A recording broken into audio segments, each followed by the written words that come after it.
1년에 크게 두 번 돌아오는 다음 세대의 수련회는 저에게 많은 것을 참 남겨줍니다. 먼저 교회 차원에서 그리고 부서 안에서 충분한 그리고 풍성한 하나님의 일하심을 볼 수 있는 공동체적인 유익도 많이 있지만 저 개인에게 많은 기쁨과 더불어 숙제 그리고 하나님 앞에서의 기도 제목으로 결국은 남게 되는 것을 매 수련회 때마다 느끼게 되어집니다. 이번 겨울 수련회에서도 많은 것들을 누리면서 하나님께 감사하면서도 그 감사의 기도 제목 중에 또 한 가지를 나누자면 동역자라는 단어를 많이 곱씹게 되었다는 겁니다. 수련회의 그 많은 것들은 결코 그 누군가 한 명의 애씀과 노력으로 되어지는 것이 아닙니다. 각 사람이 하나님께서 주신 그 은사에 맞게끔 배치된 그 자리에서 연합을 이루어서 그 연합된 공동체를 통하여 하나님께서 일하십니다. 아마 그것들을 여기 계신 모든 성도님들과 또 이 가운데 주일학교 교사분들이 또 계세요 보니까요. 아마 더욱더 직접적으로 많은 것을 누리지 않으셨을까 생각을 해봅니다. 하나님께서는 놀라운 분이세요. 각자 그 자리에 그 은사에 맞게끔 배치하시면서 일하시는 것을 보면 역시 하나님, 그렇게 은혜로 모든 것이 오직 은혜로 귀결되어지는 것 같습니다. 오늘 본문을 살펴보면요, 하나님께서 또 함께 동역의 자리에서 그 은사에 맞게끔 쓰임받은 한 사람을 확인해 볼 수가 있습니다. 그 이름은 스가랴 선지자입니다. 여러분, 스가랴 선지자는 우리가 또 많이 접했던 말씀 중에 하나인 이 학개 선지자와 더불어 한 시대에 동시대에 함께 성전 건축을 이루어갔던 그런 선지자입니다. 우리가 알고 있는 학개에서 1장 4절과 5절 말씀은 이렇게 기록되어 있습니다. 이 성전이 황폐하였거늘 너희가 이때에 판벽한 집에 거주하는 것이 옳으냐?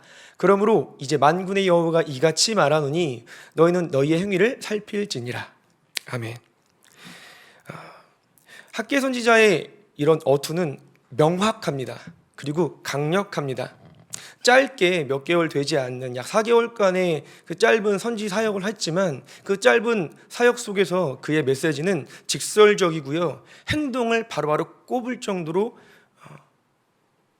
바로 이렇게 해야 될 말들을 하는 것들을 살펴볼 수가 있습니다. 그렇게 학기 선지자의 선포 이후에 결국 이스라엘 성전은 세워지는 모습을 볼 수 있어요. 그런데 시기적으로 조금 시간이 흘러감에 따라서 성전은 지어지고 있는데 이스라엘 백성들의 모습은 조금 안타깝게 변하기 시작합니다. 왜냐하면 이전에 솔로몬 시대의 그 영광을 맛본 자들이 있었어요. 생각을 해보세요.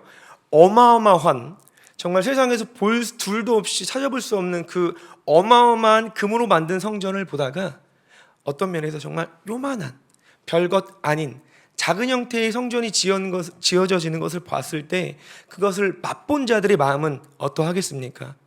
물론 그들의 마음이 바람직하다라고 말할 수는 없겠으나 그들의 마음도 이해는 되어져요.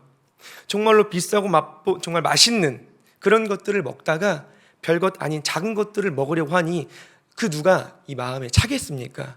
그러다 보니까 그들의 마음이 점점점 가라앉게 되었습니다. 그래서 스가랴 선지자는 그들을 향해 이렇게 외쳐요. 스가랴서 4장 10절 말씀은 이렇게 기록합니다. 작은 일의 날이라고 멸시하는 자가 누구냐? 그렇게 학개 선지자는 명확하게 그들의 행동을 콕 찍어 말을 했다면 스가랴 선지자는 그들의 마음을 만지면서 그들이 점차 하나님 은혜 가운데 녹아들을 것을 차근차근하게 또 다른 스타일로 그 은사에 맞게끔 하나님께서 사용하십니다. 대표적인 예로 스가랴서 7장 5절과 6절 말씀을 보면 이래요. 온 땅의 백성과 제사장들에게 이르라. 너희가 70년 동안 다섯째 달과 일곱째 달에 금식하고 애통하였거니와 그 금식이 나를 위하여 한 것이냐? 너희가 먹고 마실 때에 그것은 너희를 위하여 먹고 너희를 위하여 마시는 것이 아니냐? 두 번이나 반복합니다. 나를 위하여 한 것이냐? 너희를 위하여 한 것이냐? 마음을 만지고 있는 것을 살펴볼 수가 있습니다. 그렇게 학개로부터 시작된 이 메시지는 스가랴 선지자로 이어지면서 이스라엘은 점차 회복의 길로 들어섭니다. 여러분, 경험상 제가 앞서서 말씀을 드렸지만 하나님께서는 당연히 말할 것도 없이요, 우리의 생각과 계획보다 그분의 계획이 더 원대하십니다. 위대하십니다. 장엄하십니다. 인정하십니까? 우리 본문의 시작인 그래서 12장부터 이 14장에 이르기까지 하나님께서 이 이스라엘 백성들로 향하여 어떻게 그들을 회복시키시는지 그 하나하나의 사건들을 이야기하고 있고요. 그 방식에 있어서 두 가지를 이야기하십니다. 첫 번째, 결국 지금 남아있는 자들, 이스라엘 백성들, 성전을 짓기 위하여 왔던 그들을 통하여 그들의 외적인 구원, 외적인 회복, 그들을 괴롭혔던 이방, 열방을 심판하십니다. 곧 이어서 내적인 구원, 내적인 회복, 그들이 주님의 은혜 가운데 애통함의 영을 회복시켜 주십니다.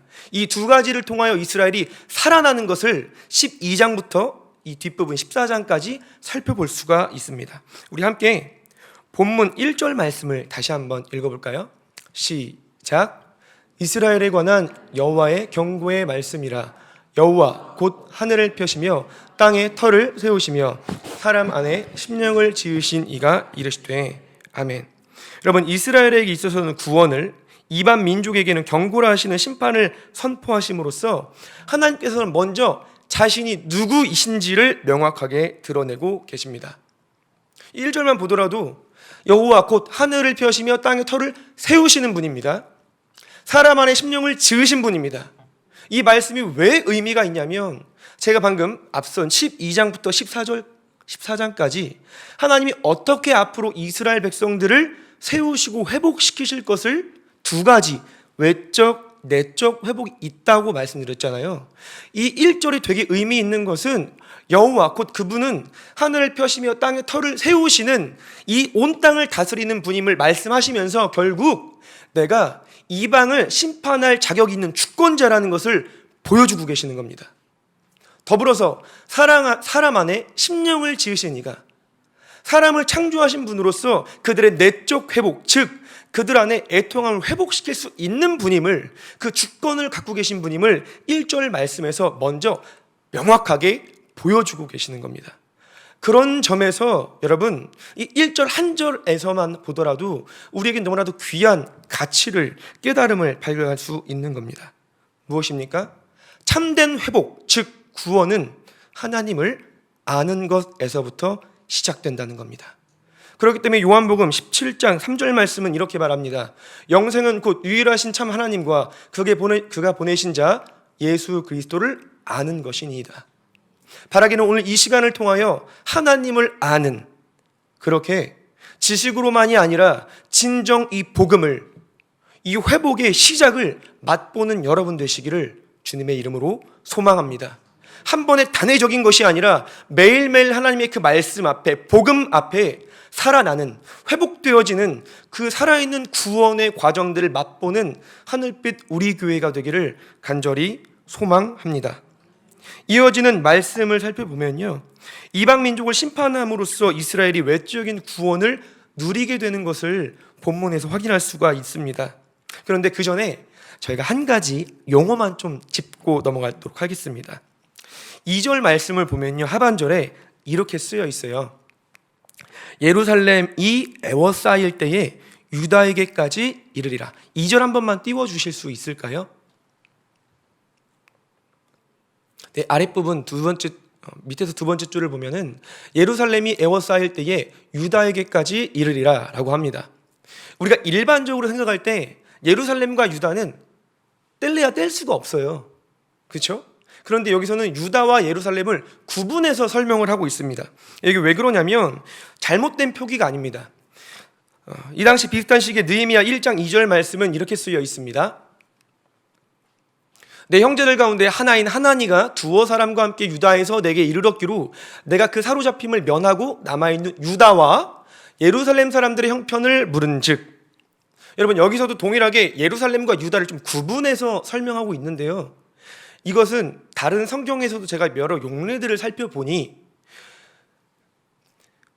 남유다가 여러분 바벨론에 의해서 나라가 망했잖아요. 그리고 바벨론에 의해서 여기저기 흩어지게 됩니다. 그래서 유다 사람들이 예루살렘에만 머물지 않고 결국 여기로 끌려가고 저기로 끌려가고 여기저기 사람들이 머무는 곳이 있을 거 아니에요? 그런 점에서 유다, 여기서 말하는 유다란 지역적으로 퍼져 있는 사람들을 뜻하고요. 예루살렘은 예루살렘에 있는 사람들을 뜻합니다. 결국 문자적으로 유다와 예루살렘은 지금 구분되어서 설명을 하고 있지만 이스라엘 하나로 통칭할 수 있다는 것을 먼저 여러분 기억하시기 바랍니다. 그리고 오늘 본문을 이해하면 훨씬 이해하기가 쉬우실 거예요. 그렇게 하나님께서는 이런 이스라엘, 통칭 이스라엘을 두고 두 가지가 되게 하겠다고 오늘 본문에서 말씀하고 계십니다. 2절을 보면 하나님께서는 이스라엘 너희를 내가 취하게 하는 잔이 되게 하겠다 이렇게 말을 합니다. 3절에 내가 너희를 무거운 돌이 되게 하겠다 이렇게 말씀을 하십니다. 여러분 혹시 취해 본 적이 있으세요?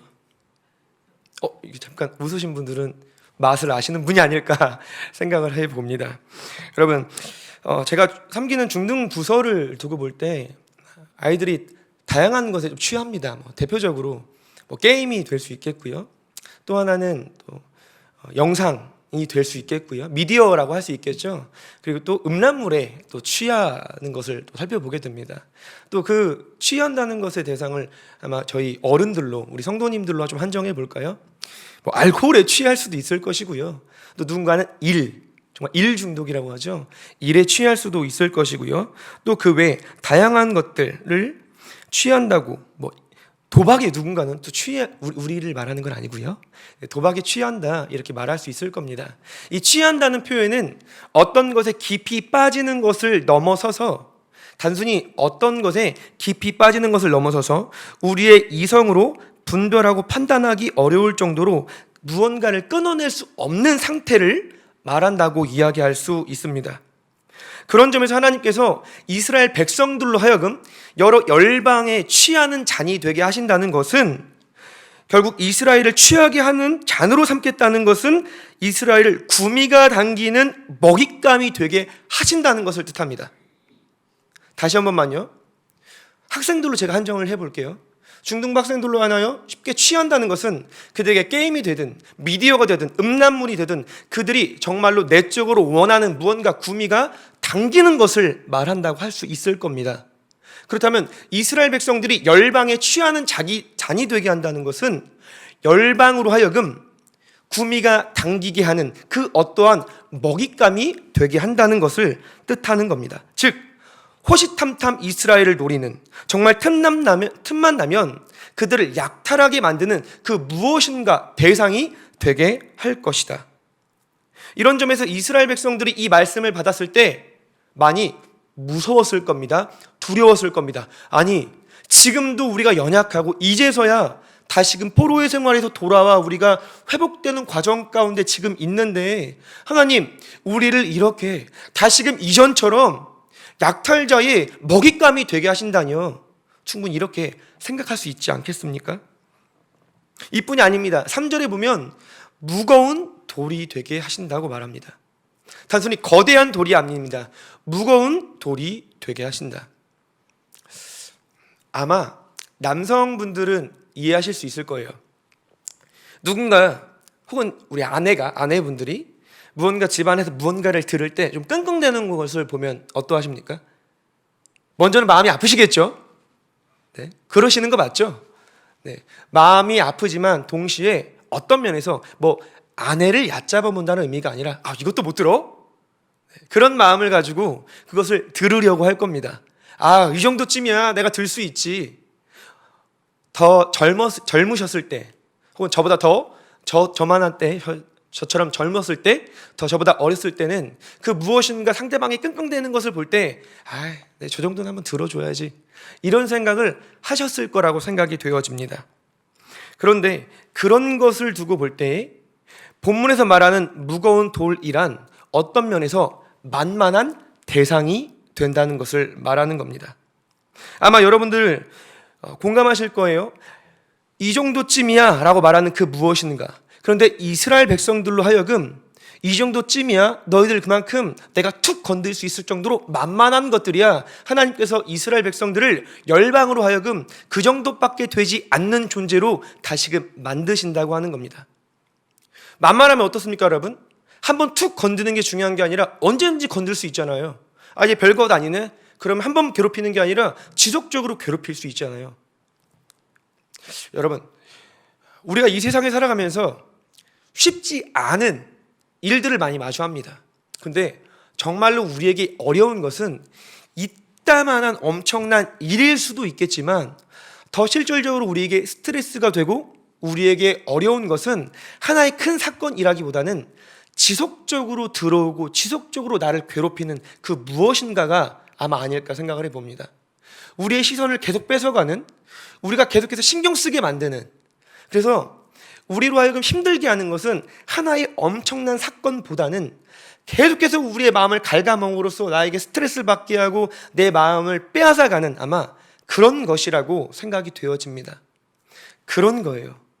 이스라엘 백성들로 하여금 이방 민족들이, 열방이 언제나 찾아와서 심심하면 툭 건들 수 있고, 짜증나네, 야 니네 뭐야, 툭 지나가다 칠 수 있고, 심심하면 가서 약탈할 수 있고, 그냥 우리 거 떨어지면은 괴롭힐 수 있는 그런 존재로 하나님께서 만드신다는 것을 본문에서 말하고 있는 겁니다.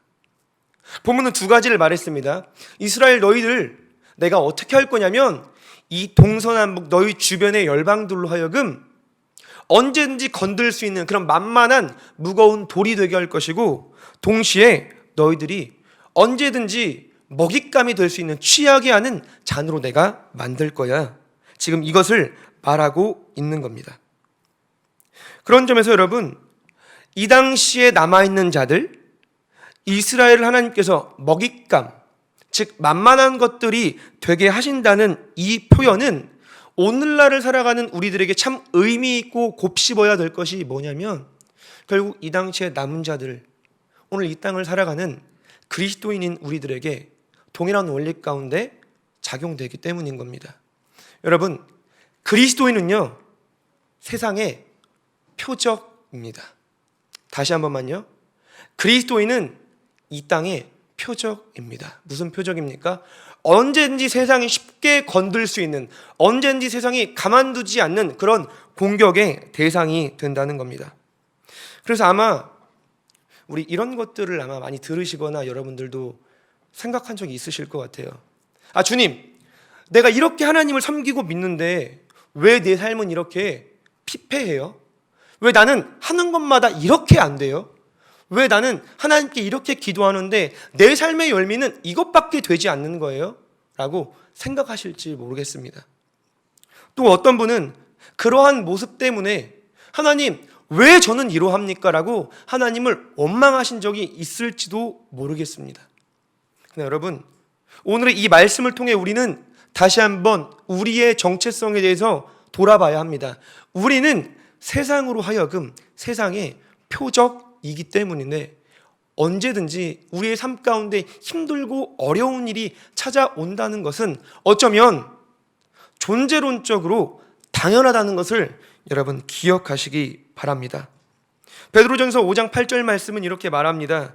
근신하라 깨어라 너희 대적 마귀가 우는 사자같이 두루다니며 삼킬 자를 찾나니. 여러분, 사탄은 늘 호시탐탐 우리가 언제 넘어질까, 언제 하나님과 멀어질까, 그 기회를 찾음으로써 우리를 넘어뜨리려 합니다. 세상의 다양한 많은 요소들은 이곳에만 나가면, 말씀을 붙잡고 다시 나간다면 언제든지 그런 공격으로 하여금 우리를 넘어뜨리려 합니다. 그런 공격은, 세상의 표적은 당연하다는 것을 우리는 먼저 기억해야 될 것입니다. 그래서 사도행전을 보면요, 복음을 가진 자, 그들의 삶이 어떠한지를 알 수 있어요.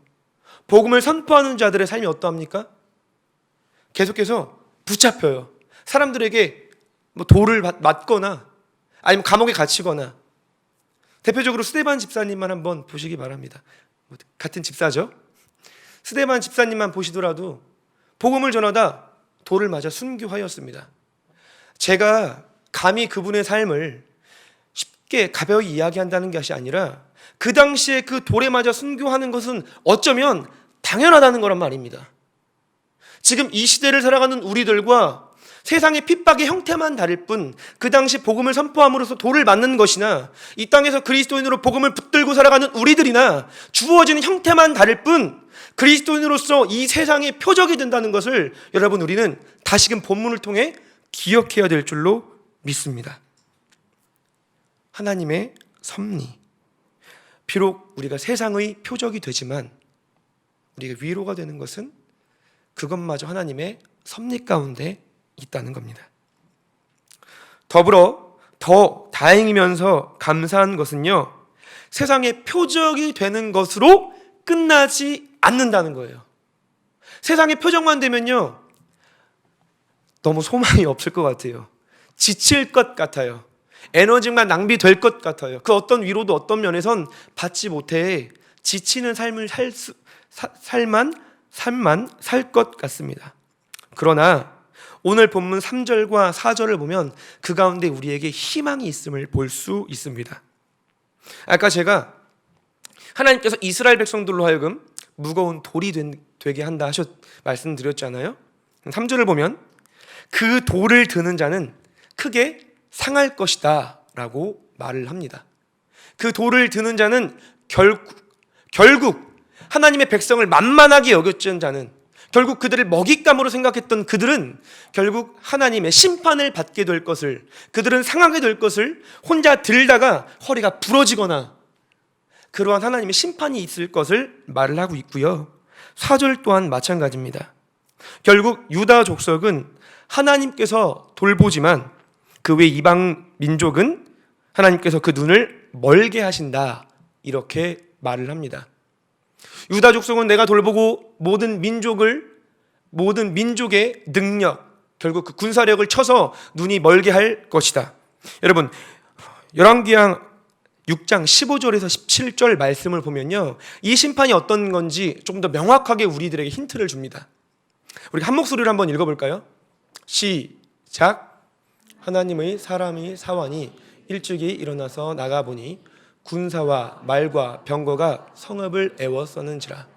그의 사환이 엘리사에게 말하되 내 주여 우리가 어찌하리이까 하니 대답하되 두려워하지 말라. 우리와 함께한 자가 그들과 함께한 자보다 많으니라 하고 기도하여 이르되 여호와여 원하건대 그의 눈을 열어서 보게 하옵소서 하니 여호와께서 그 청년의 눈을 여심해 그가 보니 불말과 불병거가 산에 가득하여 엘리사를 불렀더라. 아멘. 여러분, 이 말씀을 보면요, 하나님께서 돌보고 결국 상대방의 눈을 멀게 한다고 하였습니다. 하나님께서 돌본다는 건요, 비록 내 눈앞에 지금 적들이 너무나 많고 그 군사력 앞에 난 혼자하고 너무나도 두렵고 떨지만 하나님께서 그 영적인 눈을 뜨게 하셨을 때 그 상대방의 군대보다 그 뒤에 하나님의 그 군대가 어마어마하게 지금 이 자리에 있다는 것을 보여줬다는 것을 말하고 있는 겁니다. 하나님께서 세우신 불말과 불병거가 그 자리에 있기 때문에 결국 그 싸움의 승리는 그리스도인, 결국 남은 자가 될 것이고 그의 대적인 이방은 그의 눈이 멀게 되어서 아무리 많은 군대가 있다 하더라도 그것은 아무런 의미가 없는 무용지물 될 것을 말하고 있습니다. 즉 이것을 결론 지어 보면요, 비록 세상으로 하여금 그리스도인은 세상의 표적이 되지만 그리스도인은 이 세상에서 복음의 표적이 된다는 겁니다. 다시 한번 정리해 보겠습니다. 결국 우리는 세상의 표적이 되지만 동시에 세상의 표적이 됩니다. 우리 학생들이 있기 때문에 제가 다시 한번 풀어서 설명을 좀 해볼게요. 세상의 공격 대상이 되지만 동시에 이 땅의 그리스도인은 복음을 드러내는 표적이 된다는 것을 우리는 기억해야 할 것입니다. 이것이 우리들에게 있는 하나의 소망이라는 것을 우리가 기억해야 하는 겁니다.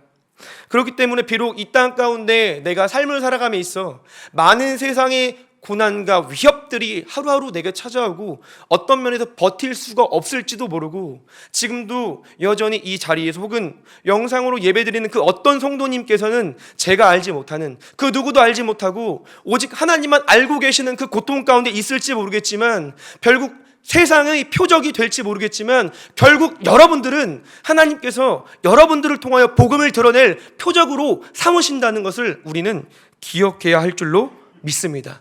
그래서 우리의 매일매일의 그 발걸음이 의미가 있는 거예요. 아무리 버겁고 힘들다 하더라도 내가 내딛는 그 발걸음 한 발자국이 복음을 드러낼 수 있는 표적이 되기 때문에 그 발걸음은 위대한 것이고 그 발걸음은 의미가 있다는 것을 우리는 오늘 본문을 통해 다시금 확인해야 할 줄로 믿습니다. 그렇게 될 때 마지막 오늘 본문 5절 말씀은 이렇게 우리들에게 열매로서 말을 합니다. 함께 읽어볼까요? 유다의 우두머리들이 마음속에 이르기를 예루살렘 주민이 그들의 하나님 만군의 여호와로 말미암아 힘을 얻었다 할지라. 아멘. 여러분, 제가 앞서 말씀드렸죠, 유다와 예루살렘은 지역적으로 다를 뿐 결국 한 공동체입니다. 그런 점에서 유다의 지도자들은 예루살렘의 모습들을 보면서 너희들이 여호와로 말미암아 승리했구나라는 것을 보는 겁니다. 여기만 그러겠습니까? 반대로 예루살렘에 있는 지도자들은 유다 족속들의 일어남을 보면서 결국 승리하게 됨을 보면서 하나님이 일하셨구나라는 것을 보지 않겠습니까? 결국 이 말씀은 무엇을 말하는 겁니까? 세상의 표적이 된 이스라엘은 결국 서로 주님의 은혜 가운데 하나님의 일하심을 그 안에서 보면서 서로가 하나님의 일하심을 나누며 온전한 공동체로 간증이 차고 넘친다는 것을 우리에게 열매로서 보여주고 있는 겁니다. 여러분, 이게 공동체입니다. 단순히 우리의 삶을 나누는 것만이 공동체가 아니라 정말 하나님을 경험하고 하나님을 누렸던 그 귀한 사실 하나하나를, 하나님의 살아계심을 내 삶 가운데 경험했던 그 하나하나를 나누는 것, 그것이 공동체인 겁니다. 제가 한 가지만 나누고 마무리를 할게요. 제가 오늘 저 중등부 교사 선생님을 한 분 만났어요. 작년부터 사실 제가 중등부에 부임해서 많은 선생님들을 만나고 함께 여러 사역들을 진행했었는데 바쁘다는 핑계로 늘 해오던 그 신방을, 교사 선생님들의 신방을 다 하지 못했어요. 여전히 못한 분들도 많이 있어서 심적으로 되게 죄송한 마음이 큽니다. 그러다가 미뤄두었던 귀한 또 선생님을 한번 만나서 잠깐의 교제를 나눴어요. 사실 그분과는 좀 깊게 나누고 싶어서 늘 이 덩어리째 시간을 빼두는 게 좋을 것 같아서 언제 만나면 좋을까 늘 미뤄놨다가 이 미루기만 하다가는 제가 사임할 때까지 못 만날 것 같은 거예요. 그래서 안 되겠다, 내가 1시간이라도 봐야겠다 싶어서 연락을 해서 점심시간을 조금 이렇게 짬내서 만나기로 했습니다. 그래서 먼저 이야기를 했어요.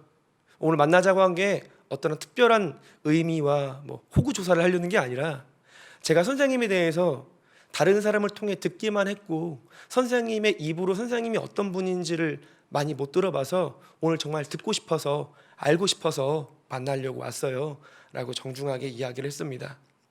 그래서 제 머릿속에는 하나부터 열까지 나름 정말로 궁금한 게 많아가지고 질문들을 다 뽑아갔거든요. 근데 되게 감사한 게 뭐냐면 그냥 하나를, 방금 제가 이야기했던 것처럼 그냥 알고 싶어서 왔어요, 하나를 이렇게 질문도 아니고 그냥 말했는데 짧은 시간이었지만 그 대화가 술술술 이어서 정말로 쫙 너무나도 아름다운 교제가 우리 안에 있었어요. 제가 맨 처음에 교제할 때 어떻게 이 교제를 시작했냐면 기도로 했거든요. 주님, 오늘 우리의 이 만남이 정말로 하나님께서만 보시고 그 누구도 없지만 다른 사람의 본이 될 수 있는 그런 타의 모범이 될 수 있는 교제가 되었으면 좋겠습니다 라는 기도로 그 신방, 교제를 시작했거든요. 근데 결코 길지 않은 그 시간이었지만 그 가운데 그 선생님이 매일매일 삶 가운데 하나님 앞에서 씨름하고 있는 그 모습들을 듣고 저 또한 어떤 면에서 제가 누렸던 것들을 나누고 이러한 주거니 받거니 하나님 앞에서 씨름하고 있는 그 교제를 나누는데 너무 행복했어요. 이게 진짜 교제죠. 하나님 너무나도 감사합니다.